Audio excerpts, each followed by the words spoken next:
There's so many people out in the public asking all of these questions, but the only question that we have is what happened to our son. On July 4th, 2026, an 18-year-old college football player left home to spend the holiday with friends. He smiled. He laughed. He climbed onto a boat. He expected to return home that night, but he never did. His friends came back. He did not. 2 days later, search crews found his body near Horn Island on the Mississippi Gulf Coast.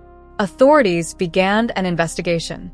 His family immediately started asking questions. How did Nolan become separated from his friends? Why did everyone else make it home? What really happened during his final hours? Even today, investigators continue searching for answers while his family waits for the truth. This is the story of Nolan Xavier Wells. Welcome back to Horrific Crimes. Here we cover real true crime cases, from shocking murders and missing persons to dark relationship crimes. Each episode digs into the motives and secrets behind the headlines. Please like and subscribe for weekly uploads that reveal the darkest corners of human behavior. Now, let's get into the story. Before everything changed, before search boats filled the water and investigators began asking questions, Nolan Xavier Wells was simply a young man looking ahead to the next chapter of his life. He was only 18 years old, but people around him believed he had a bright future. In Ocean Springs, Mississippi, he was known as someone who worked hard, stayed humble, and treated people with respect. Friends, teachers, and coaches remembered him as quiet but friendly, the kind of person who did not need to be the loudest in the room to make people feel welcome. Football became a big part of Nolan's story long before anyone outside his hometown knew his name. Every practice, every workout, and every Friday night game brought him one step closer to his dream. His effort earned him a place at Southwest Mississippi Community College, where he played wide receiver while studying general business. It was a new beginning, one filled with hope, responsibility, and the excitement of building a future one day at a time. His coaches later said Nolan believed in doing things the right way, whether he was in the classroom, at practice, or simply showing up for the people around him. But the people who loved Nolan talked even more about the person behind the football helmet. His family remembered him as kind, caring, and unselfish. One coach shared a simple memory that stayed with him. During Nolan's college visit, his younger brother admired the football uniform. Instead of enjoying the moment for himself, Nolan asked if his little brother could wear one too. The coaches agreed, and both brothers shared that special memory together. It was a small moment, but to those who knew him, it showed exactly who Nolan was. Even when the attention was on him, he wanted to include someone else. At home, Nolan was more than an athlete. He was a son, a brother, and someone whose family believed deeply in him. He grew up with 5 siblings, and family remained at the center of his life. His parents often spoke about the values they worked hard to teach their children: respect, responsibility, and looking out for one another. Those lessons shaped the young man Nolan became. The people closest to him did not describe him by his statistics on the football field. They described his character first. They remembered his calm smile, his willingness to help, and the quiet confidence that made others feel comfortable around him. As the summer of 2026 moved forward, Nolan was preparing for another football season. Coaches believed he still had room to grow as both a player and a student. His teammates expected to see him back on campus, ready for workouts and another year together. No one imagined that a holiday weekend would become the final chapter of his life. Looking back now, those ordinary days seem different because they were the last moments before everything changed forever. Then came Independence Day. Like many young people across Mississippi, Nolan planned to spend the holiday with friends. It was supposed to be a simple trip, a chance to enjoy the water before returning to football and college life. No one knew that this outing would soon become the center of an investigation that continues to raise difficult questions. And as the boat headed toward Horn Island, there was nothing to suggest that this ordinary summer day would end in a mystery that remains unresolved. As the morning sun rose over Mississippi on the 4th of July, Nolan joined a group of friends for what was supposed to be a simple holiday trip. Their destination was Horn Island, a long stretch of sand about 10 miles off the Gulf Coast, known for its clear water and Independence Day gatherings. Boats carrying hundreds of people made the same journey that morning, turning the quiet island into a busy place filled with music, conversations, and families enjoying the holiday. For Nolan and his friends, it was meant to be a day away from everyday life before football season and college responsibilities returned. The boat carrying Nolan left from the Ocean Springs area shortly before 10 o'clock that morning and reached Horn Island a little over an hour later. As the day unfolded, people spread out across the beach. Some stayed close to their friends. Others walked along the shoreline or visited different groups gathered around the island. Like many holiday celebrations, there was no single event. Everyone was simply enjoying the long summer day in their own way. At that point, nothing publicly known suggested that this trip would end differently from countless others before it. As the afternoon moved on, Nolan was seen by several people on the island. Investigators have said he was last known to be there around 3 p.m. Friends have also publicly stated that this was around the last time they personally saw him. What happened after that is one of the central questions in the investigation. Some witnesses have offered accounts of those final moments, while Nolan's family has pointed out that not every account matches. Because of those differences, investigators continue working to determine exactly what happened during the last confirmed hours before he disappeared. One detail that has received significant attention involves the boat Nolan's group had used to reach the island. According to records and public interviews, the boat experienced problems after taking on water, leading the group to deal with an unexpected situation. Friends have said Nolan remained on the island while they focused on getting the boat safely back. However, Nolan's family has questioned whether the public accounts fully explain the events of that afternoon, saying they do not believe he would have willingly separated from his group. Those differing perspectives remain part of the ongoing investigation, and authorities have not announced a final conclusion. As daylight slowly faded, boats began leaving Horn Island one after another, carrying families and friends back to the mainland. For most people, the holiday was coming to an ordinary end. But somewhere between that busy afternoon and the quiet evening, Nolan's story took a turn that no one expected. By the time his friends returned, he was no longer with them. Hours later, concern began to replace celebration, and the search for answers was only beginning. The next question would become one that investigators, his family, and the public would all ask: when did everyone first realize Nolan was missing? The afternoon moved quietly across Horn Island. Around them, the holiday continued as it had all day. Boats floated offshore. Music carried through the air. Groups of friends moved from one part of the beach to another. In the middle of that busy scene, Nolan was still there. According to investigators and friends, the last confirmed time anyone saw him was around 3 p.m. It would become the final point in the timeline that everyone agreed on. Everything after that is what investigators have been trying to piece together ever since. One of Nolan's closest friends, Warren Hudson, later shared his own account publicly. He said Nolan was talking with a young woman near the beach when he urged him to come back to the boat. According to Hudson, Nolan chose to stay behind, believing he could return later with another group. Hudson said he then turned his attention to a different problem. The boat his group had arrived in was reportedly taking on water, and getting everyone safely away from the island became the immediate priority. Hudson has said he has fully cooperated with investigators and wants the truth to come out. But that explanation did not answer every question. Nolan's parents have repeatedly said they struggled to believe their son would willingly separate from the friends he traveled with. They explained that they had always taught him one simple rule: if you go somewhere together, you come home together. As more people spoke publicly, some details matched while others did not. Those differences have become part of the ongoing investigation, and authorities have not reached a final conclusion about what happened during those missing hours. As the afternoon slowly turned into evening, boats began leaving Horn Island for the mainland. Hundreds of people made the trip home after spending the holiday on the beach. Somewhere in that departure, Nolan was no longer with his group. No verified public evidence has established exactly where he went after he was last seen or what happened during the remaining hours of the day. That missing part of the timeline continues to be one of the biggest unanswered pieces of the case. It was not until later that night that concern truly began to grow. After reaching the mainland, Hudson said he realized no one could confirm where Nolan was.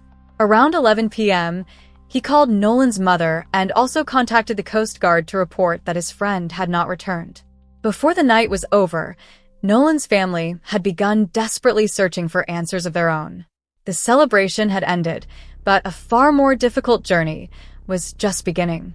As darkness covered the Gulf Coast, one question became impossible to ignore. An 18-year-old had vanished after what was supposed to be an ordinary holiday trip. The next chapter would follow the race against time as family, volunteers, and law enforcement searched the island and the surrounding waters, hoping they would find Nolan alive. As midnight passed, the celebration on Horn Island had become something very different. Fireworks were over. The music was gone. But for Nolan's family, the night had only just begun. They knew he had left home expecting to spend the holiday with friends, and now no one could tell them where he was. Calls were made. Questions were asked. Every passing minute made the silence feel heavier. What had started as concern quickly became a desperate search for an 18-year-old who had simply never come home. By the early hours of July 5th, multiple agencies were involved. The U.S. Coast Guard, the Jackson County Sheriff's Office, the Mississippi Department of Marine Resources, and other emergency responders searched the waters surrounding Horn Island. Boats moved across the Gulf while helicopters scanned from above. Volunteers joined the effort, hoping to find some sign that Nolan was still alive. Search teams covered both the shoreline and the water, knowing that every hour mattered. Back on the mainland, Nolan's family waited through long hours with very little information. They held on to hope while search crews continued their work. Friends, neighbors, and strangers followed every update, praying that the next phone call would bring good news instead of heartbreaking news. But as one day turned into the next, hope became harder to hold on to. The search continued into July 6th, with rescuers refusing to give up. Then, on the morning of July 6th, the search came to a tragic end. Volunteers located Nolan's body in the waters near Horn Island. The discovery ended the search, but it also marked the beginning of a much larger investigation. His family finally knew where he was, but they still did not know what had happened during the hours after he was last seen. Those answers would not come with the recovery. They would have to be found another way. Once Nolan was found, the focus changed immediately. Search teams stepped back, and investigators stepped forward. Detectives began collecting witness statements, reviewing photographs and videos from people who had been on Horn Island that day, and working to build a timeline of Nolan's final hours. Authorities also asked anyone who had been on the island to come forward with information, no matter how small it seemed. Every photo, every video, and every memory could help fill in the missing pieces. As the investigation continued, officials stressed that they wanted facts, not rumors. At the same time, Nolan's family publicly shared their concerns, saying they believed important questions still had not been answered. They pointed to differences in witness accounts and asked for a complete and transparent investigation. In response, investigators continued gathering evidence while awaiting forensic testing, including the official autopsy and toxicology results. As of now, authorities have not announced a final cause of death or filed criminal charges, and the investigation remains active. With every new interview and every piece of evidence, the case grew more complex instead of simpler. The search had answered one painful question: where Nolan was. But it left behind an even bigger one that investigators were still trying to solve. What really happened during the hours no one can fully explain. The search was over, but the hardest questions were only beginning. Nolan's family finally had their son back, yet they still had no clear explanation for how his life had ended. They wanted facts, not rumors. They wanted evidence, not guesses. As investigators continued their work, Nolan's family asked for an independent autopsy, hoping it might answer the questions that had followed them since the night he disappeared. When the independent findings were released, they did not bring the clear answers everyone had hoped for. The forensic pathologist listed both the cause of death and the manner of death as undetermined. According to the report, the condition of Nolan's body and the fact that a state autopsy had already been performed made it impossible to reach a definite conclusion. The report found no fractures or major deep tissue injuries, but it also explained that those findings alone could not explain what had happened during Nolan's final hours. The report also described an area of red discoloration on the back of Nolan's head. The pathologist said the finding was inconclusive and recommended that it receive further investigation. At the same time, he explained that because important internal structures had already been removed during the first autopsy, he could not fully evaluate certain possibilities, including whether water had entered Nolan's lungs or whether there had been injuries to his neck. Because of those limitations, the report stated that non-accidental causes could not be ruled out, but it did not conclude that foul play had occurred. For Nolan's family, those findings brought mixed emotions. They did not provide a final answer, but they also did not close the case. State autopsy results and toxicology testing were still pending, and investigators continued collecting evidence while reviewing witness statements and digital information. The mystery remained open, and every unanswered question carried even more weight than before. Instead of ending the investigation, the autopsy became the beginning of another chapter. If science could not yet explain exactly what happened to Nolan Wells, then investigators would have to keep searching elsewhere. The next step would focus on the questions that still refused to go away and why so many people believed the full story had not yet been told. The independent autopsy did not close the case. Instead, it left investigators and Nolan's family with even more questions.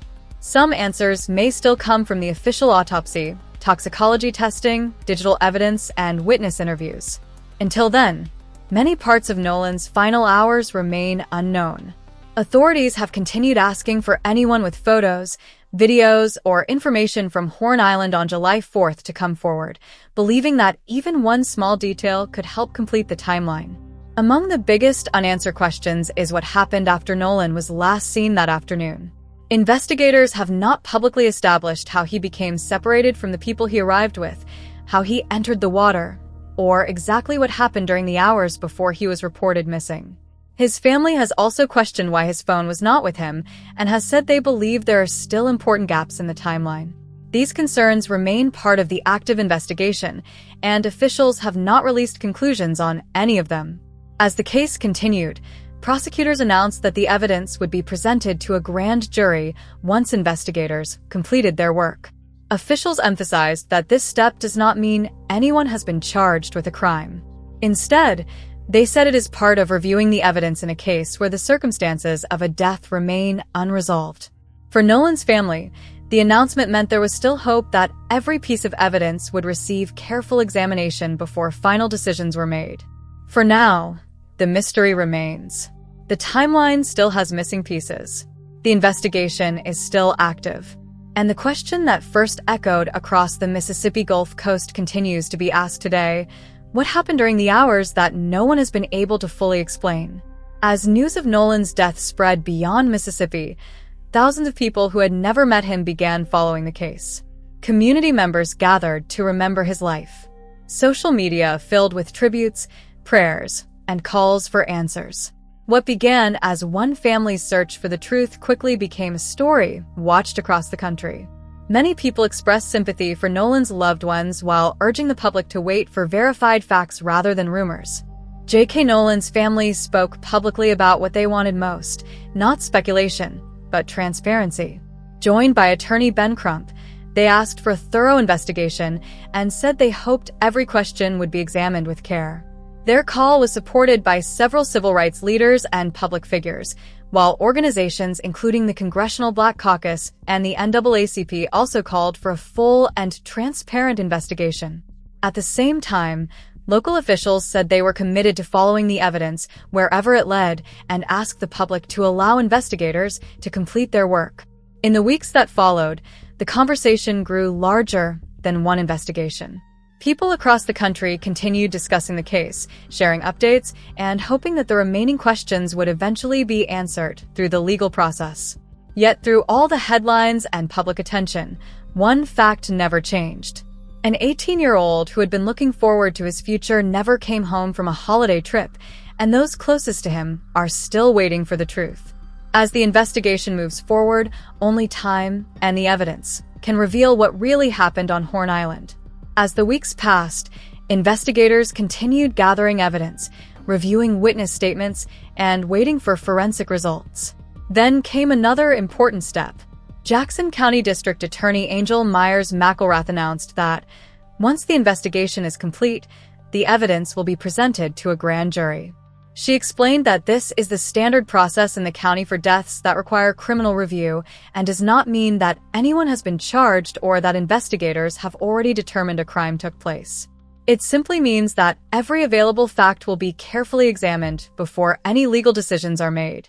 For Nolan's family, the announcement represented another opportunity to seek answers.